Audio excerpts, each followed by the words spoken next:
2 Timothy, the 2nd chapter, and we'll be starting with verse 1. And I've decided to title it, Strengthened by Grace. Buckle up, buttercup.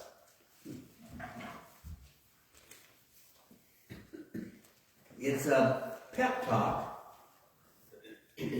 However, it's a pep talk that you give when you know that things are going to be bad. So as we go through this, we will be able to see this. And we'll start with verse 1. You then, my child, be strengthened by the grace that is in Christ Jesus. That is where our strength comes, from the grace that is in Christ Jesus. We can bear up under tremendous loads, knowing that we have been saved by grace. That we didn't do it on our own, that we're not standing there alone. That it is that grace that gives us strength.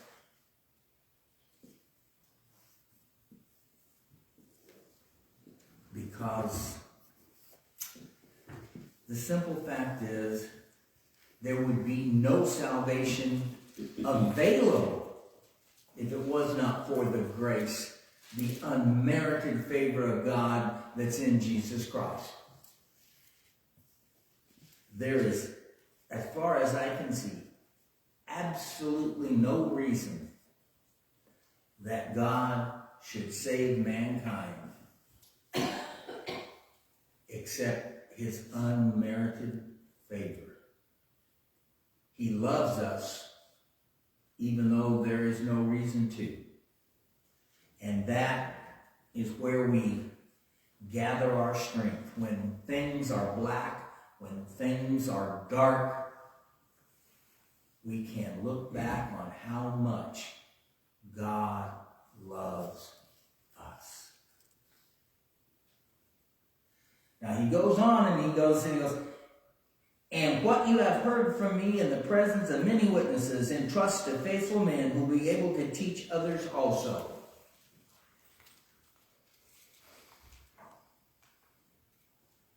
You know, what does that have to do with being strengthened by grace, and where does that, maybe that doesn't fit into the whole paragraph, but it does. Timothy was a young preacher. He was telling him,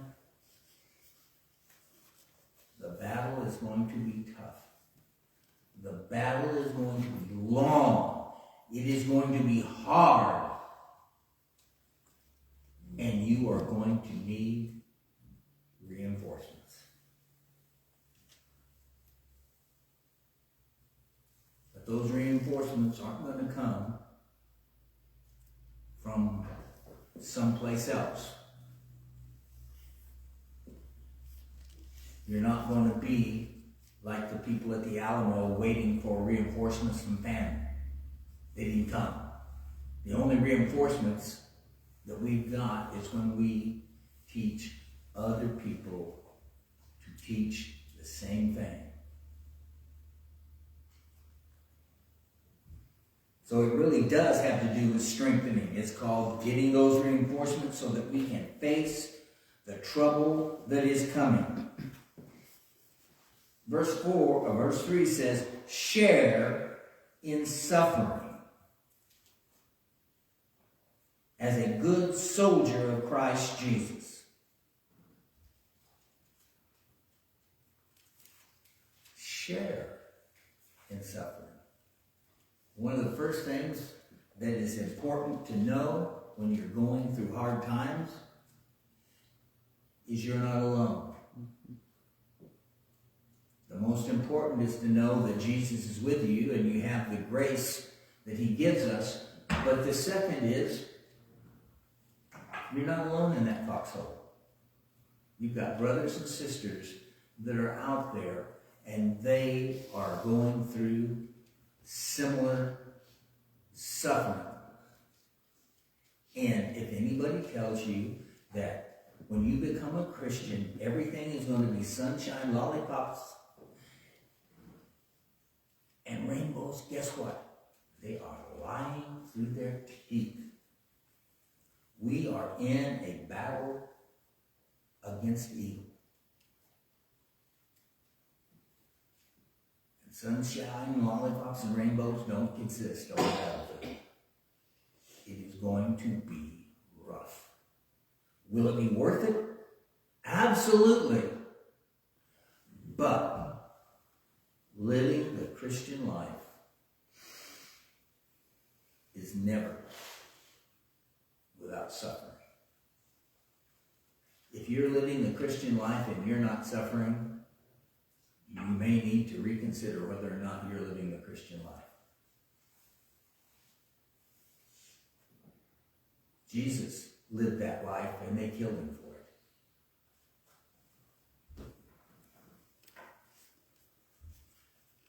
No soldier gets entangled in civilian pursuits since his aim is to please the one who enlisted him.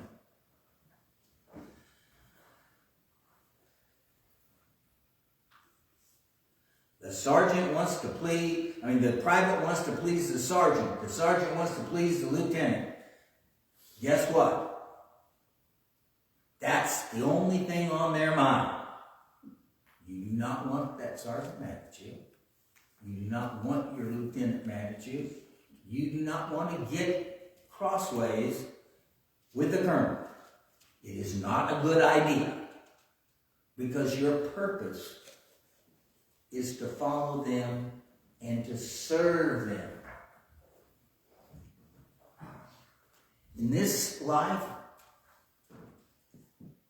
there are going to be things and people and situations that cause us to want to take our focus away from the one who is giving us our orders.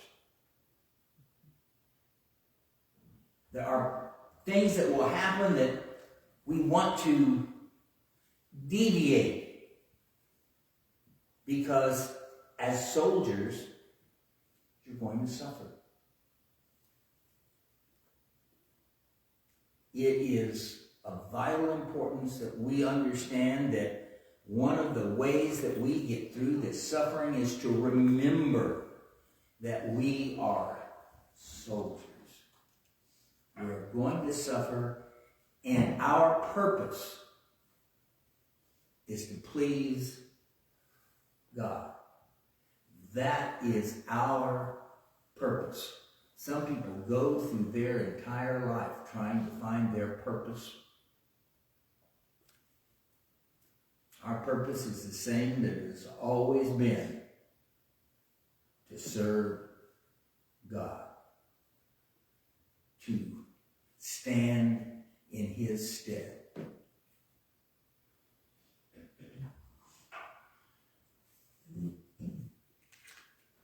When our soldiers are called to go across an ocean and to fight, they're not fighting for themselves. Because if they were fighting for themselves, they'd stay at home. They're fighting for the one who sent them. And in this nation, that's us. They're fighting for us. We need to understand that in the Christian life, we're not important.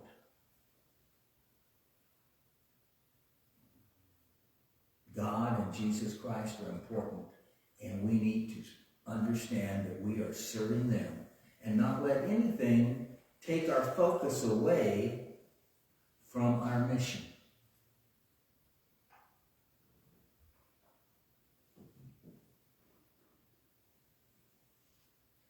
Now he's going to still consider this concept of suffering, pain, struggle, but he's going to leave being a soldier and go to being an athlete. An athlete is not crowned unless he competes according to the rules.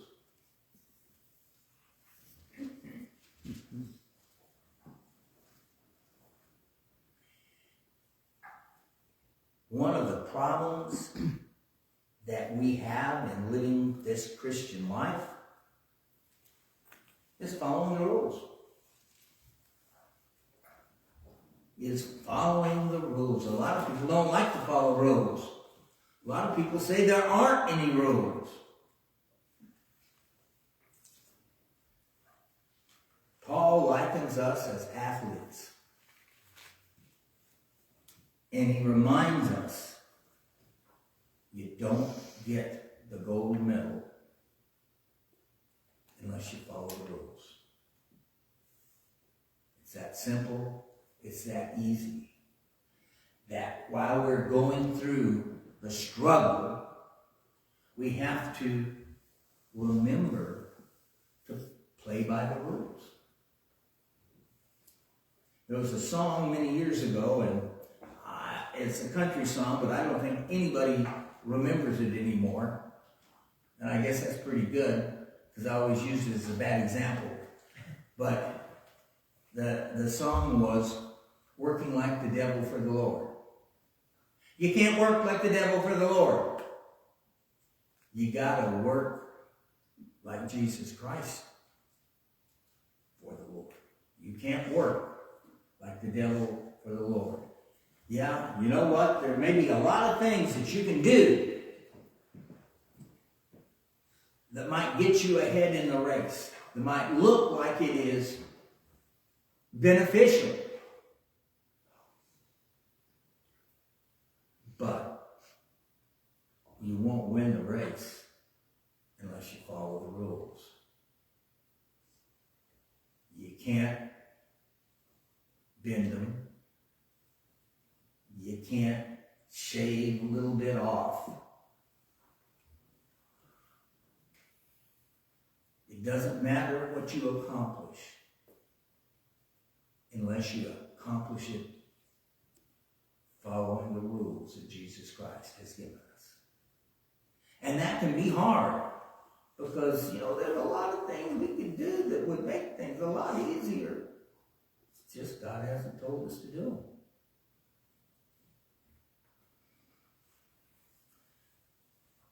Verse 6 says, "It is a hard-working farmer who ought to have first share of the crops."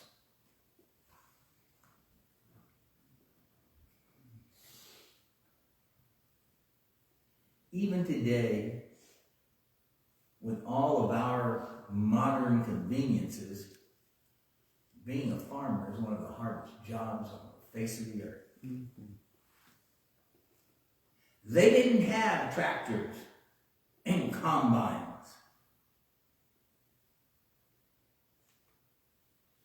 They had the two strong hands that God gave them and the back that didn't work very much anymore. But they're the ones that got the first share of the crop. They got the best.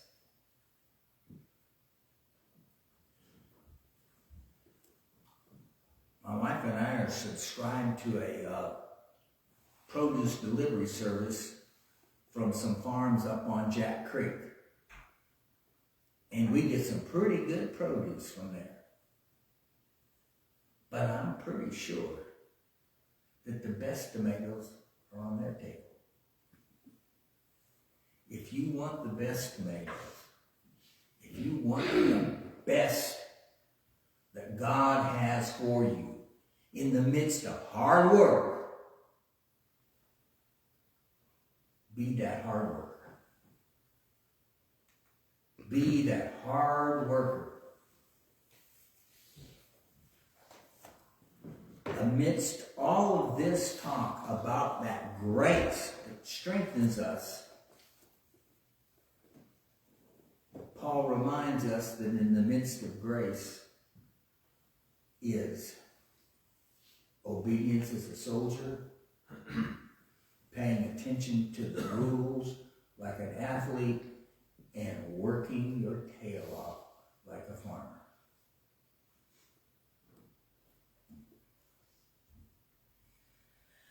Think over what I say, for the Lord will give you understanding in everything.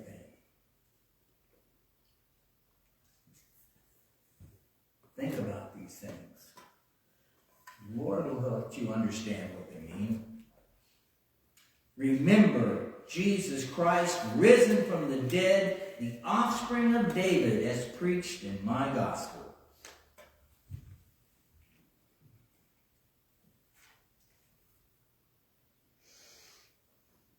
It is so wonderful to know that this gospel that we follow connects all the way back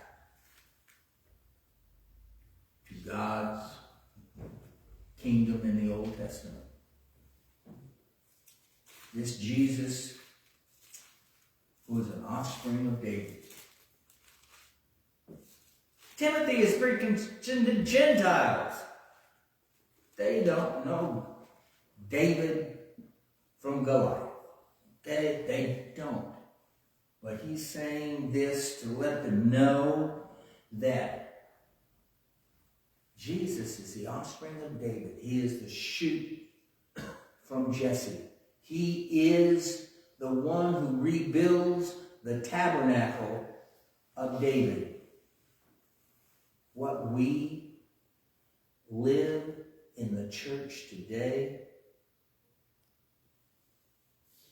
is that same kingdom that God had from the beginning and that God gave to David, and we have now.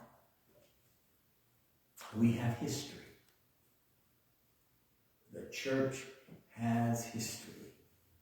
Here in the United States, I don't think we even know what history is. Our history is 200. It's nothing. We were in Germany, walking down the streets, and there was a hole in the ground and a fence around it, and it said, "This is an archaeological dig in the Jewish quarter of," it was Cologne, Germany, from the days of the Romans in Germany.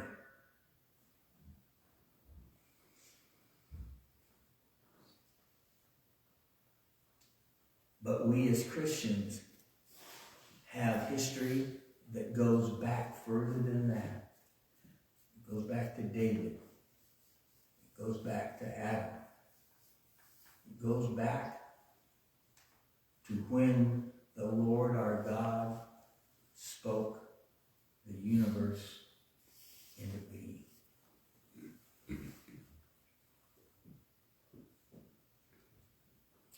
For which I am suffering, bound with chains as a criminal, but the word of God is not bound.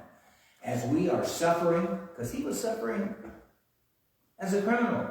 As we suffer as Christians, remember the word of God is not bound. We might be bound, but God's word is never bound. Therefore, I endure everything for the sake of the elect, that they also may obtain the salvation that is in Christ Jesus with eternal glory. A lot of people say if you're the elect, you don't have to worry. You're elect. It's done. You've got the gold ticket. Paul has just said, you've got to obey, you got to follow the rules, you got to work hard, even though it's by grace. And then he says that he endures everything for the sake of the elect, that they may, not must, that they may obtain the salvation.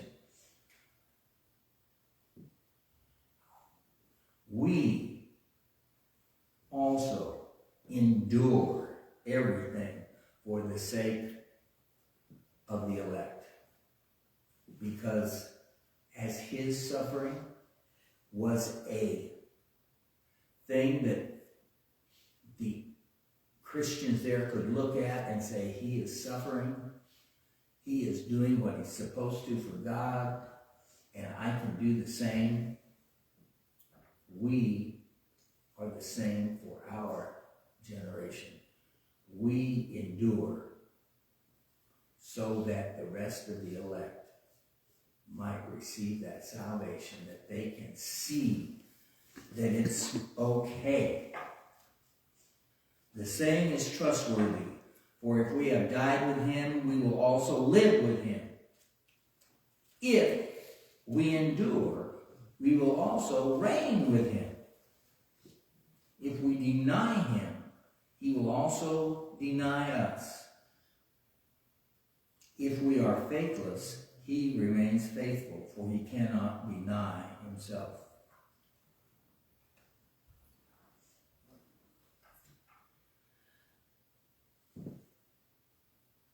We need to die with him so that we can live with him. We need to endure so we can reign. But if we deny him, he'll deny us. But then there's that glimmer of hope. There's that hope. If we are unfaithful, he remains faithful. He's always waiting for us to come back. We have that grace that when we mess up and make mistakes and do stupid things, he's already taken care of it. But when we turn our backs on him, he's still there waiting for us to come home. That is such a wonderful thing. That's this lesson. Yes, we are saved by grace through faith.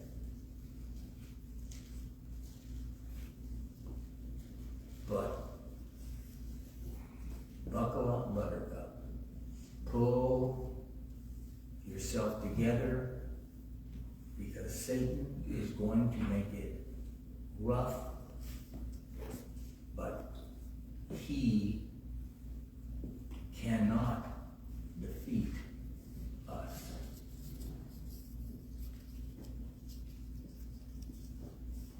We always offer this time